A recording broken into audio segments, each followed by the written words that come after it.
মোসাদ্দেকের বলটি Joe Root সীমানা ছাড়া করার সাথে সাথে উল্লাসে ফেটে পড়ে ইংলিশ খেলোয়াড় ও সমর্থকরা। ৩০৬ রানের বড় টার্গেট তাড়া করতে নেমে শুরুতেই উইকেট হারায় ইংল্যান্ড। দলীয় ৬ রানে ১ রান করা জেসন রয়কে সাজঘরে ফেরান মাশরাফি।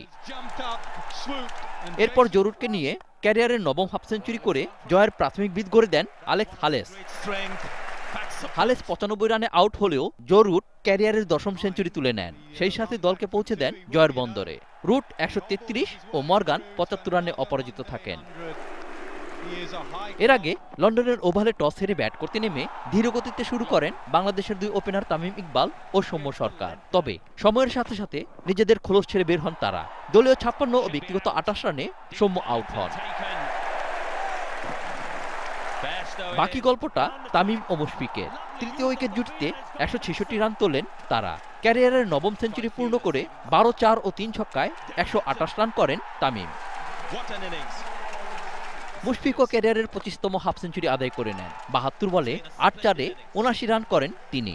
এ দুজনের বিদায়ের পর দ্রুতই কয়েকটি উইকেট হারায় বাংলাদেশ। শেষ দিকে সাব্বির ২৪ ও সাকিব ১০ রান করলে ৬ উইকেটে ৩০৫ রান তোলে বাংলাদেশ। আবু হুরায়রা, তামিম, ২১ টেলিভিশন।